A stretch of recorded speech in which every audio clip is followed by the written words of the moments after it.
Hello and welcome to February Beyond Fair Sports for today's preview: New Zealand versus Argentina, a Southern Hemisphere grudge match, really, and an interesting game because you know it's interesting how things change. A year ago, this game for me would have really been in the balance. I think a year ago we had seen Argentina beat New Zealand in Christchurch. We had seen the All Blacks, I wouldn't say in crisis, but close to crisis mode. They were underperforming. They were very inconsistent. They didn't really. You can get the feeling they knew what their best 23 was. Fast forward a year, things are a little bit different, and yet I still think this game could be quite open. I still think this game could kind of go either way, and that's for a number of different reasons we're going to get into. Very good teams being named, and a lot of respect being shown from both camps ahead of the clash this weekend. So before we go to look at the teams, please do smash the like on the video. Please do subscribe to the channel as well. In terms of New Zealand, they've come a long way, and they come a long way pretty quickly, actually, if you go back to a year ago where they were beaten by the Boks in Mbombela. A lot of question marks being raised. You know, that series defeat against Ireland at home, for example, and they then beat the Boks in Ellis Park and then lost to Argentina in Christchurch. Now that's been thrown around a lot at the All Blacks this week at press conferences, and they've acknowledged it. They've said, you know, we're thinking about Christchurch. And I think the biggest thing for them is complacency and not to be complacent. You know, just because they beat the number one side in the world in Ireland last weekend does not mean that, you know, they're automatically going to beat Argentina, who on their day can beat any side in the world because they can bring them down to their level. They can get stuck in. There's different ways that Argentina can really sort of chip away at a team. I have not been overly impressed with Argentina just yet this tournament. Last weekend was much better. Last weekend we saw a little bit more of the Argentina of old. Nicolas Sanchez coming in, for example. So quite literally, excuse the pun, the Argentina of old, Nicolas Sanchez, Augustin Currie coming off to good effect. But if we see the Argentina pitch up that we know they can pitch up, they can cause hassles for this New Zealand team. In terms of this New Zealand team itself, that is the New Zealand team. So just two changes. One, just a rotational one from the bench to starting lineup, and the other one a straight swap. Mark Talaia is back in the lineup, by the way, after being left out on disciplinary grounds. He is back and will start ahead of Leicester Fainga'anuku. So if we look at the All Black side, it's the same starting front row as last weekend. It is Ethan de Groot, Cody Taylor, Tyrrell Lomax. You then got Samuel Whitelock, who comes into the side, and he will start next to Scott Barrett. Brody Retallick therefore drops to the bench. Shannon Frizzell next to Sam Cane, who was brilliant last weekend. Came out and proved a lot of doubt was wrong.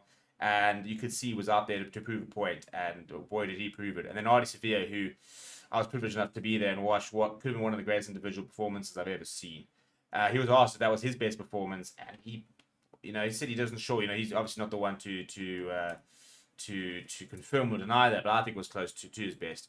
Aaron Smith next to Richie Mo'unga, we know what they bring, and that Mo'unga Barrett axis I'm a big fan of. Talaia is back. I thought Leicester Fainga'anuku played pretty well in the last couple of weeks, but yeah, so they have decided to go back to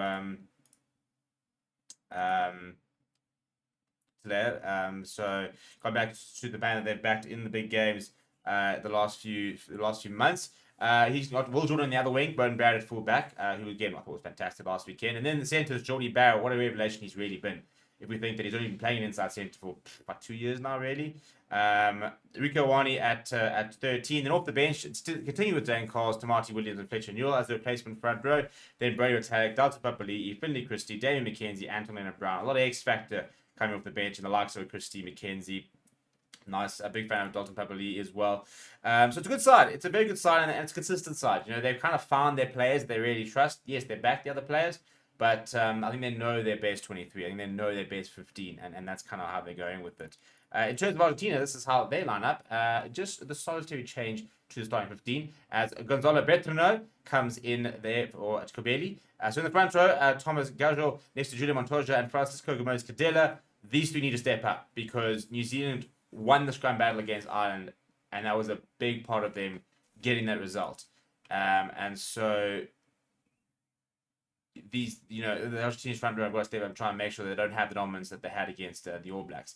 And second row, they've got Guido Petty, Thomas Levanini with the experience, Matias Alemano coming off the bench. And then no Pablo Matera means that Facundo Isaac comes into the starting lineup. Jean-Martin Gonzalez shifts to number 6. Marcus Kremer starts. They're going to miss Pablo Matera this weekend. There's no doubt about that. And I'd really like to see Jean-Martin Gonzalez step up. I'm a huge fan of him. I think he's going to be absolutely world-class. And I think that these semi-finals, these games are built for players that are going to be world class. This is how you announce yourself to the world. You go and have an absolute storm, man of the match performance against the All Blacks to get yourself a World Cup final. You know, those are the kind of stuff that, you know, write yourself into legend, really. And I think he's a special player that could do that kind of thing.